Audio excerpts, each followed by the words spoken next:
Eu estou assim, bastante feliz de estar aqui na Faculdade do Povo, e isso me lembra a minha escola pública onde eu estudei. Uma escola onde havia pessoas de todas as cores, de todas as classes sociais, e havia, portanto, uma união muito fértil, muito produtiva. E eu que estudei só em escola pública, nunca mais vou esquecer aquele contato que eu tive com crianças de todos os estratos sociais. Então, Chico, obrigada. Chico Nunes é o melhor ativista cultural que eu já vi. Quando você abriu uma empresa, você me chama para trabalhar lá.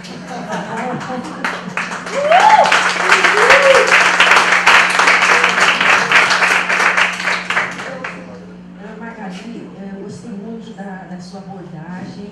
Você falou coisas que alguns de nós já sabemos, mas são coisas que devem ser repetidas, que não devem ser esquecidas. E gostei muito do tom que você imprimiu a sua fala, principalmente agora nesse final. A Magali tocou numa coisa que me é muito cara, que é a linguagem.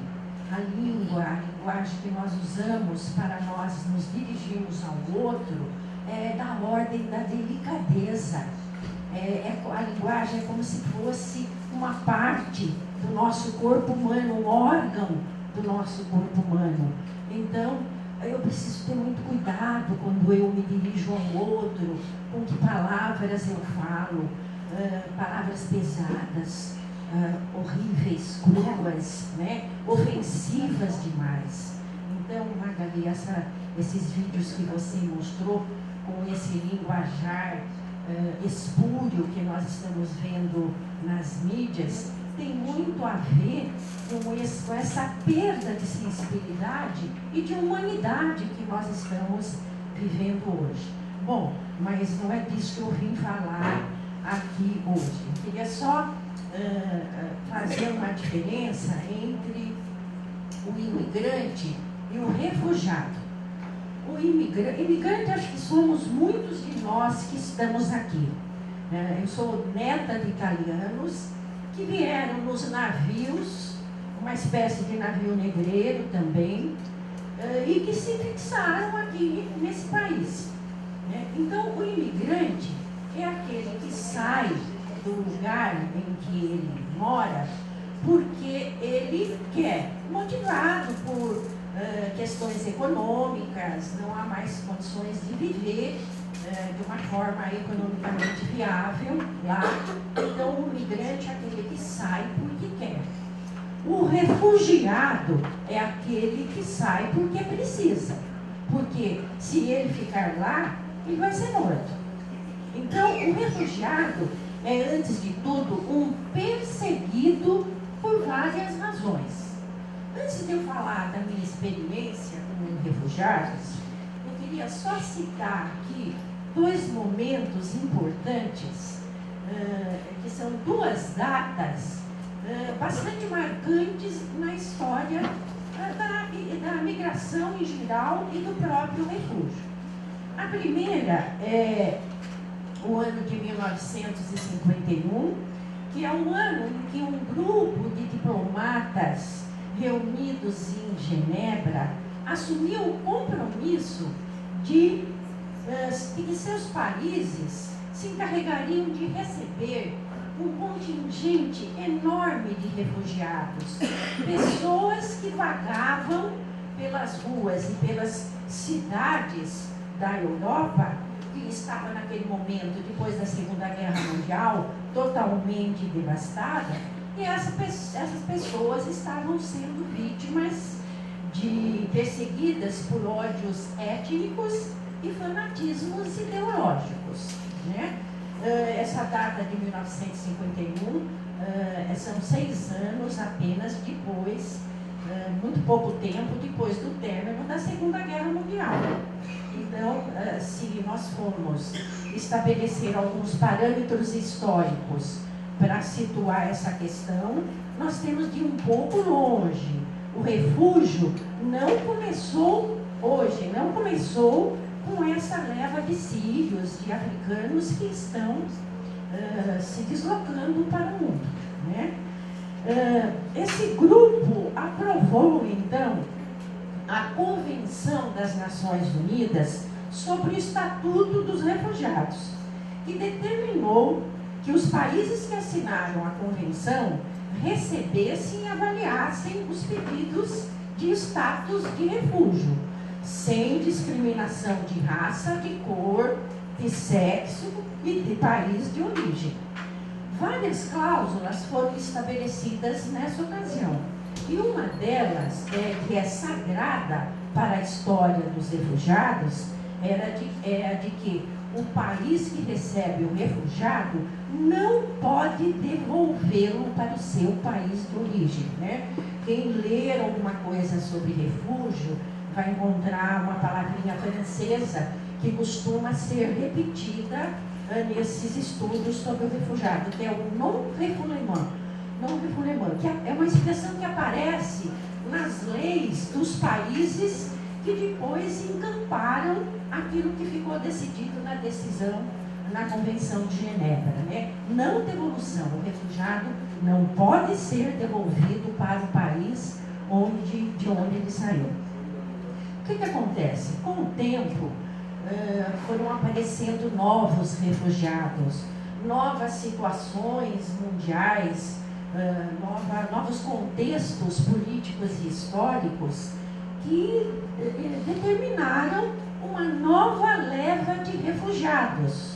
Então, em 67, vou repetir duas datas importantes, 1951 e 1967, foi redigido o Estatuto do Refugiado, que foi ratificado por 147 países, né? Então, nós temos aqui dois documentos importantes, que é a Convenção e o Protocolo, o Estatuto do Refugiado, e são esses dois instrumentos que servem de norma e de diretriz para os demais países que assinaram esse protocolo, né? Por exemplo, as leis brasileiras sobre o refugiado, sobre o refúgio, elas são elaboradas a partir desses documentos, né? Qual é a lei brasileira sobre o refugiado? A lei brasileira é muito boa. Ela é a lei de número 9474 de 97. Mas é a primeira lei do ordenamento jurídico brasileiro a implementar um tratado de direito internacional dos direitos humanos. E isso é um verdadeiro marco na trajetória do comprometimento do Brasil com a temática dos refugiados. Qual é o órgão brasileiro que cuida dessa questão? É o CONARE. CONARE quer dizer Comitê Nacional para os Refugiados. É o órgão que analisa e decide todos os pedidos de refúgio no Brasil, além de ser o órgão encarregado de formular políticas sobre o refúgio e criar normas e leis que possam manter esses dados e essa acolhida que o Brasil faz a partir das leis, de permitir que essas demandas continuem sendo feitas, né? Quais são os direitos dos refugiados aqui no Brasil? É não devolução, não refoulement. Todos os países que recebem refugiado, essa especificidade passou a ser o ponto de partida para regular todas as políticas voltadas para refugiado. Refugiado não pode ser devolvido para o país de onde ele veio, né?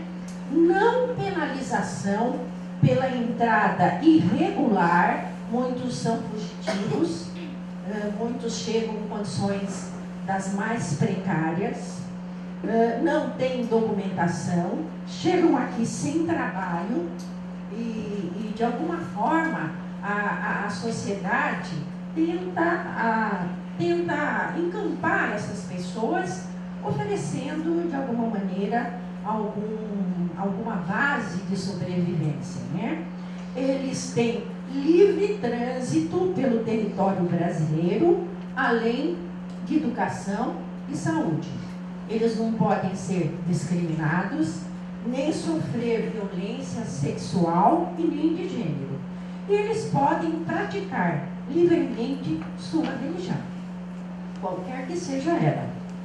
Quais são os deveres?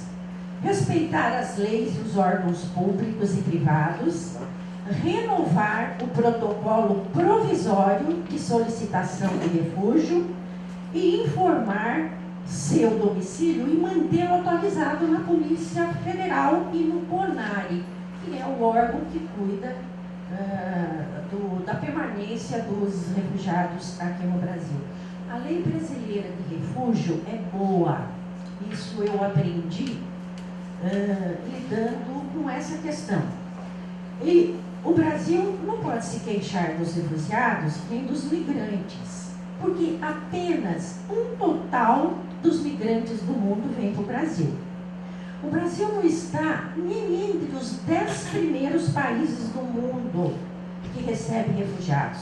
O Brasil não é país de destino. Passou a ser atraente depois da missão brasileira no Haiti. E também porque no imaginário dos imigrantes e dos refugiados, o Brasil é acolhedor, tem um clima agradável, é bonito, o povo é hospitaleiro, e todas aquelas questões folclóricas que nós sabemos sobre o Brasil. A mulher é bonita, etc., né? Aqui o clima é muito bom, as pessoas são amorosas, Deus é brasileiro, aqui é receptivo, né? Cabe a nós, brasileiros, não deixar que essa imagem positiva do país se perca por causa de preconceitos e de xenofobia. E não deixar que o tema da imigração e do refúgio seja cooptado por bandeiras políticas oportunistas, como acontece com a extrema-direita e a direita na Europa, cada vez mais xenófoba e racista. No entanto, os pensadores europeus mais conscientes afirmam que a Europa tem de resolver o problema dos refugiados porque precisa dos imigrantes em função da demografia europeia, né? O número de idosos aumenta, as populações encolhem e a Europa vai precisar de força de trabalho trazida pela imigração. A crise humanitária que nós estamos vivendo hoje mostra que o número de refugiados tende a aumentar. Segundo a Acnur, que é o órgão que cuida da questão dos refugiados, são quase 60 milhões de pessoas em fuga devido a guerras, conflitos e perseguições. Há 10 anos, esse número era de 37 milhões de pessoas espalhadas pelo mundo por conta das condições adversas que eles estavam vivendo. O que acontece com os refugiados? Eles estão percorrendo hoje as mesmas rotas utilizadas pelos refugiados europeus nos anos 40. E cabe a nós nos prepararmos para lidar com esse crescente fluxo migratório, porque nada indica que ele vá diminuir. Ao contrário, há quem indica que isso é apenas o começo de uma crise, porque as condições que obrigam as pessoas a fugir de suas pátrias tendem a se agravar. As guerras, o depauperamento das pessoas, as condições adversas que eles vivem, a grande diferença cultural e econômica que nós ainda temos, com a qual nós temos de conviver nesse mundo aí afora, né? Outro dado que me parece importante é que a questão do refúgio não pode ser examinada fora das consequências da globalização e da crescente concentração de riqueza no mundo. Acho que nada nesse mundo hoje está fora desse contexto e dessa relação perversa dessa riqueza acumulada. 1% detém 40% da riqueza do mundo. Logo mais serão 51%. Quando se pensa nos bens de consumo, os produtos made in China circulam livremente pelo mundo e as pessoas são barradas nas fronteiras e nas cercas de arame farpado. Dá para concluir, alguma coisa está errada nesse mundo. Um desequilíbrio na riqueza das nações acarreta a necessidade de migrar das pessoas, né? E as pessoas, de alguma maneira, vão buscar um refúgio, algum lugar, algum país onde eles achem que pode ser o mais atrativo. E o Brasil tem essa fama de receber muito bem as pessoas, mas nem sempre isso acontece de verdade. Nós precisamos levar em conta que a xenofobia cresce no mundo todo e que, de alguma maneira, nós não estamos livres dessa questão.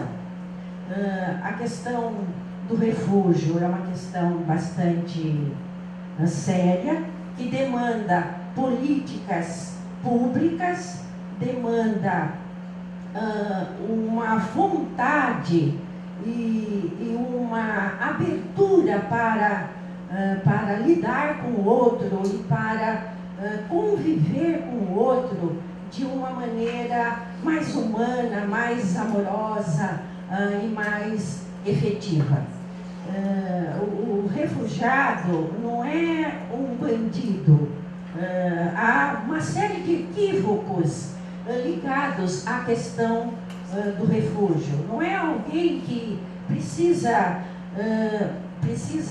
se abrigar em outro país porque ele lá fez alguma coisa errada, fez alguma coisa que não comporta, cuja presença não comporta mais que ele fique ali.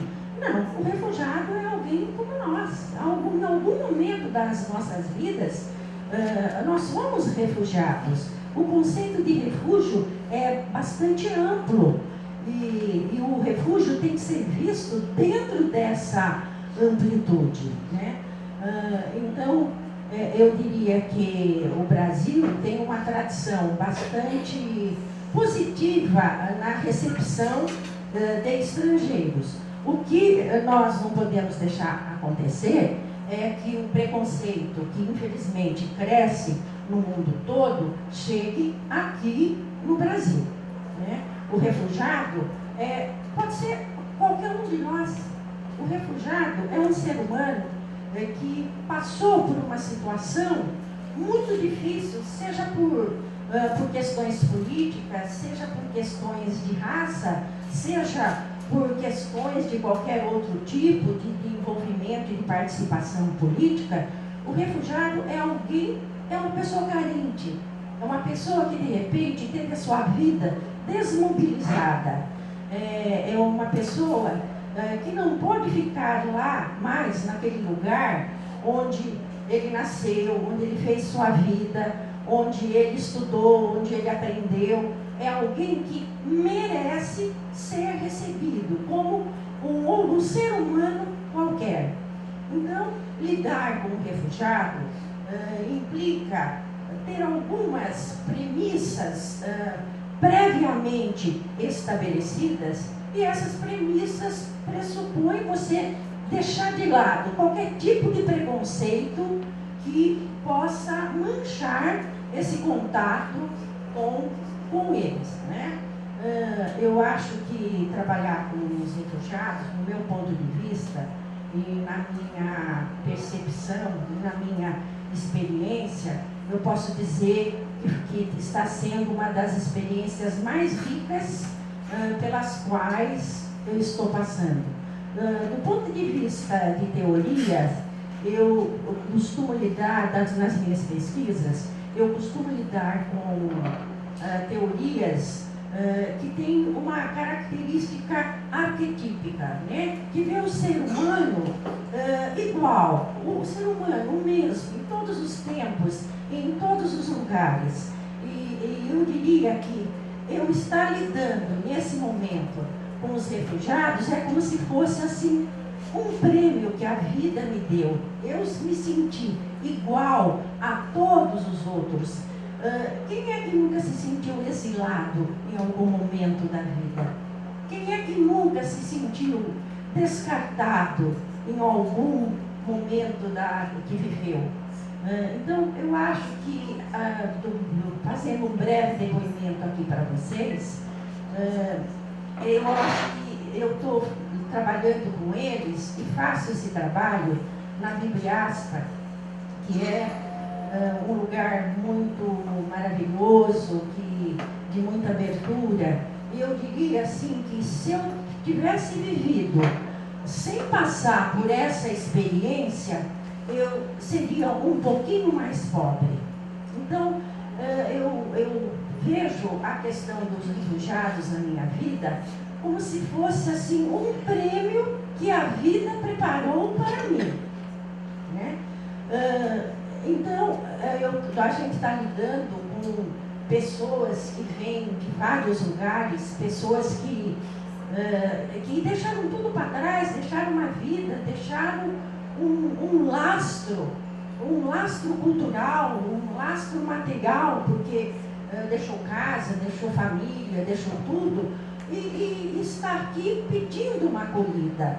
Eu acho que o que o refugiado precisa é ser acolhido.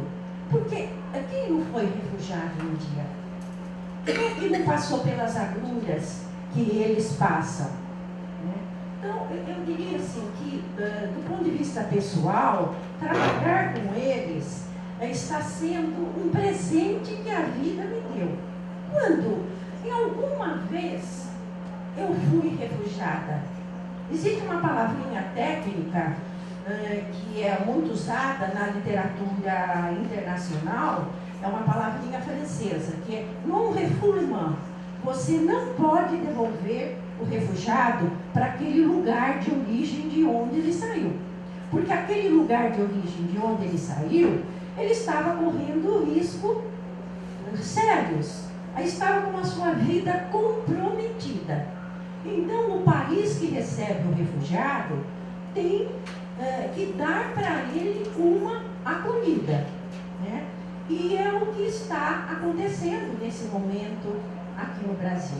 Eu estou vivendo essa experiência lá na Bibliaspa, que é um centro de cultura árabe e que recebe também essas pessoas. Eu posso dizer que está sendo uma das experiências mais maravilhosas da minha vida, né? Me ver em que em algum momento das nossas vidas nós vamos nos sentir excluídos de alguma coisa, né? Então, em algum momento das nossas vidas, principalmente nesse momento difícil que nós estamos vivendo na humanidade, cada vez mais materialista, né? Nós vamos sentir uma sensação de que algo nos falta. Então, estar trabalhando com eles, saber que eu sou capaz de acolhê-los, saber que eu estou trabalhando num lugar onde existe essa predisposição para dar um pouco de carinho, de amor e de ternura para eles, eu acho que eu estou vivendo uma das coisas mais felizes da minha vida.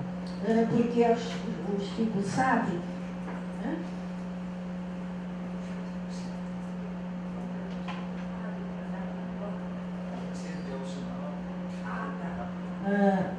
O Chico sabe, né, Chico?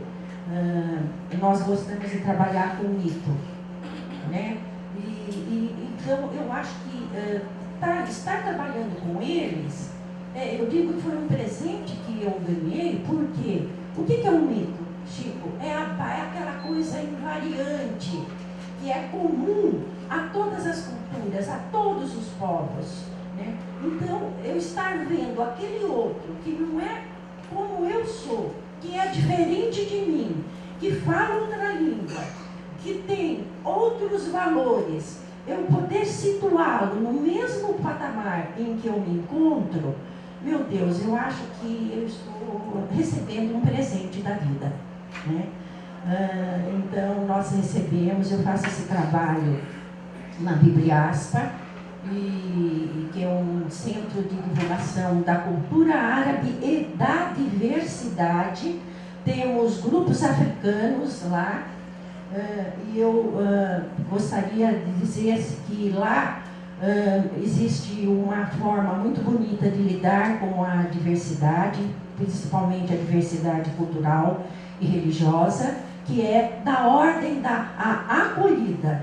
Então, o refugiado é alguém carente, é alguém que precisa de ser acolhido. Eu acho que eu, estando lá nesse lugar, eu ganho muito mais do que eu dou. E eu posso dizer que isso é uma das coisas mais maravilhosas que eu ganhei da vida.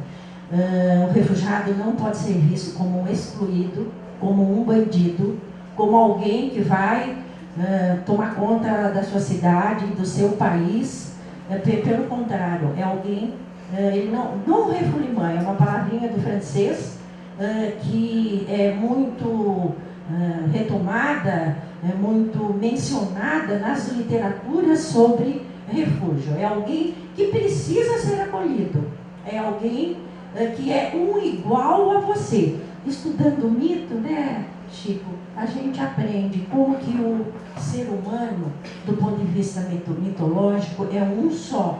É sempre o mesmo, movido por necessidades diferentes, por carências diferentes, mas é sempre esse ser humano frágil, perecível, que precisa de uma acolhida. Eu faço esse trabalho na Bibliaspa, que é um centro de cultura e de divulgação da cultura árabe e da diversidade. E nesse momento eu acho que eu estou fazendo aquilo que eu poderia fazer de melhor de mim. Eu estou ali, vou fazer aqui um breve depoimento para vocês, para dizer que eu acho que a vida me deu esse presente. E eu recebo como se eu tivesse uma obrigação, como se eu tivesse uma missão a cumprir. E eu tenho feito isso da melhor maneira possível, errando, acertando. Nossos refugiados vêm de vários países e aí, de alguma maneira, a gente tenta suprir algumas das necessidades deles. São muitas, mas a coisa mais importante que eles querem é ser acolhidos, sentir que eles não estão aqui para incomodar os outros, que eles não estão aqui para tirar o lugar de algum outro. Não, o refugiado, a palavra é muito forte, é alguém que precisa de um carinho, de uma emoção nova para poder renovar a própria vida. Então eu faço esse trabalho na Bibliaspa, que é um centro de divulgação da cultura árabe e da diversidade, e me considero nesse momento assim bastante feliz, porque a gente que gosta do mito, né, Chico, nós gostamos.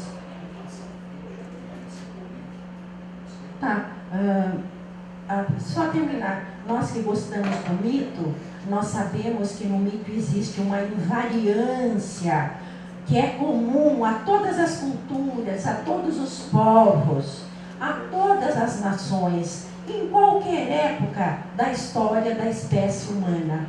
Então, está trabalhando ali com pessoas que vêm de diversos países, de vários lugares. Meu Deus, eu considero isso como se fosse um presente que a vida está me dando. Você acredita que o Brasil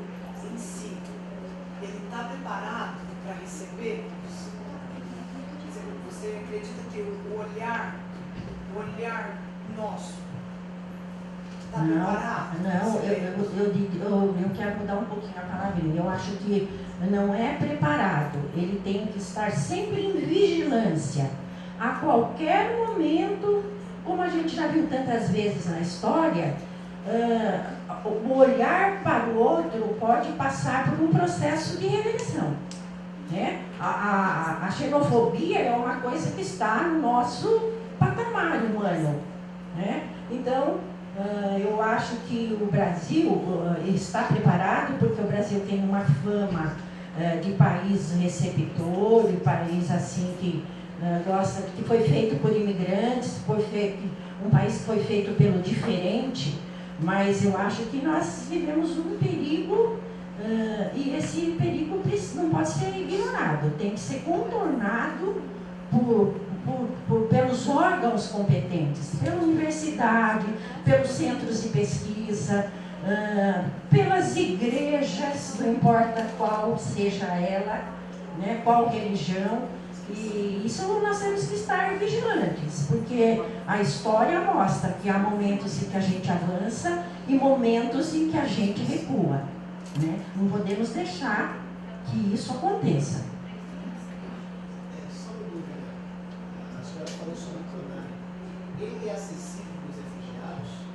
Ou se encontra uma dificuldade para ter acesso, implementação, essas coisas? Não, o CONAR é um órgão que cuida e tenta legalizar a situação do refugiado aqui no Brasil. Né? Nós recebemos refugiados de vários lugares, né? E o CONAR tenta, de alguma maneira, dar um sentido para a vida deles aqui no Brasil. Não é só uma questão de legalizar documentação e legalizar a permanência deles aqui no Brasil. O CONAR tem uma amplitude um pouco maior e tem feito o possível para que isso aconteça, para que eles se sintam assim bem recebidos. A gente estava pensando fazer o seguinte, a gente vê o vídeo e aí depois a gente abre o debate, quem pode ter pergunta para a Magali e tal, a gente faz para as duas palestrantes, pode ser? Pode, pode ser. Alguém pode apagar, por favor, aí a gente, são 6 minutos e aí a gente faz o debate.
Fugir guerra, fazer paz, matar homem, pegar mulher à forte, dar criança e arma na fogo, tudo. If I had lived there, I wouldn't be alive today.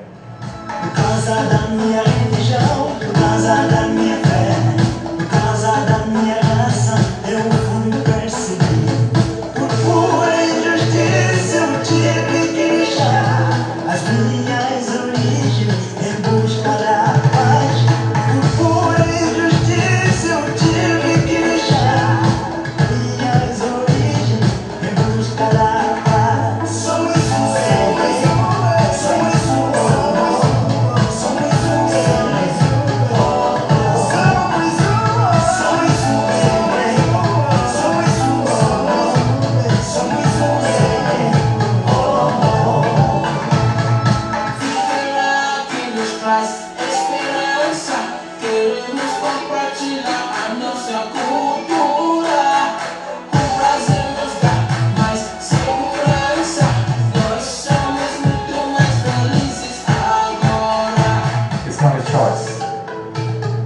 it's a circumstance.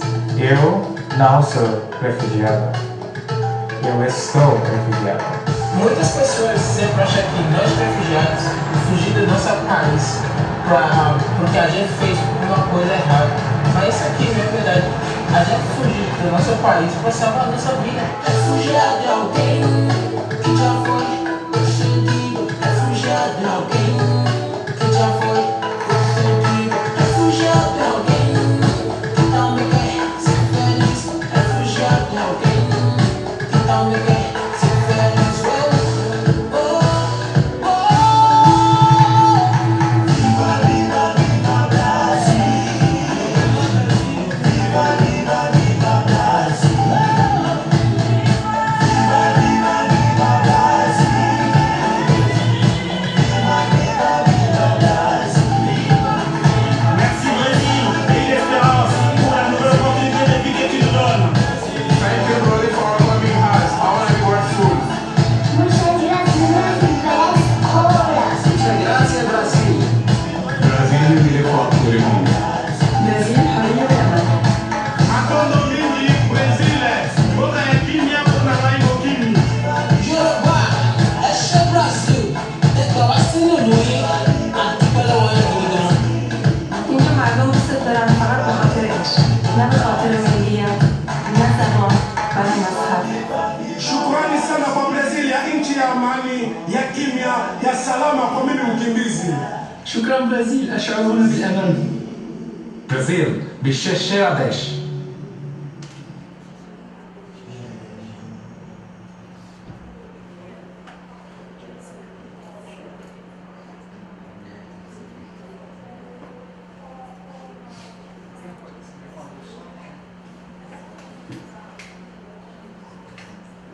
Bom, agradecer a palestra da professora Ivanete.